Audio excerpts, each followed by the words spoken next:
Let's take a look at both episodes 7 and 8 of Bachelor in Paradise, Canada, as part 1 and 2, since the same drama more or less flowed from one to the next seamlessly.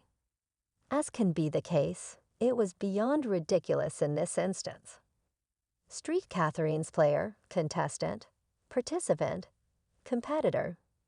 Lisa Mancini was the first to utter the word, noting she was in a pickle when it came to her feelings about American schoolteacher Connor Brennan. Possibly he's a musician, depending on what source you reference. Heck, might be both. Viewers probably didn't even notice Mancini's burger flavorizer reference, likely because she didn't make a big deal about it.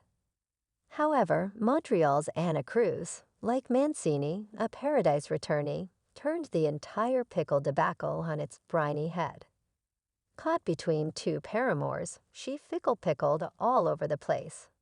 In the dairy room, she actually said with a straight face, "I'm in a pickle. I have two pickles. Do I go for the pickle that's brand new?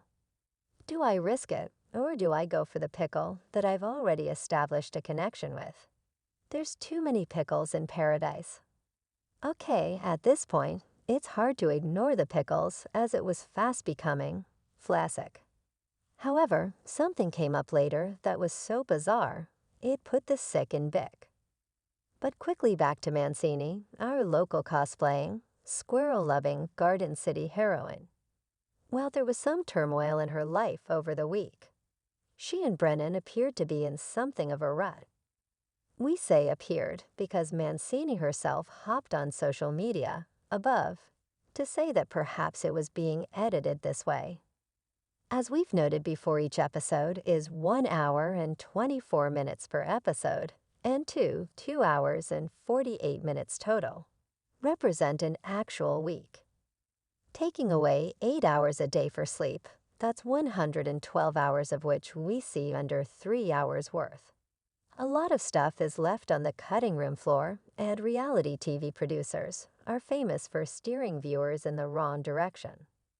However, in fairness, she gave them tons of ammunition, noting in the diary room both "I think I'm scared of being in love," and "it isn't easy for me to be vulnerable or talk about my feelings."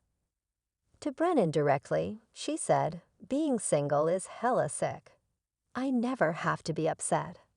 Okay, that's going to leave a mark. But hang tough, it gets better in episode 8, or at least less awkward. The episode ended with a game of truth or dare that in and of itself was lighthearted and fun. However, during the game, Toronto's Maria Garcia Sanchez made the mistake of resting her hand on the knee of everyone's favorite Albertan cowboy, Joey Kirkner, much to the chagrin of his partner, Tessa Tooks. Rather than just say, "Oops, my bad," Garcia Sanchez challenged it, saying she'd known him for 6 years as a friend, whereas he'd only been introduced to Tooks for a couple of weeks. Regardless, Mancini, if nothing else, has had a far crazier and more satisfying ride than a year ago in Season 1, which was a dumpster fire for her. Indeed, there's been stretches when she was finally belle of the ball. Get this woman a tiara stat. She can likely use it in a cosplay character.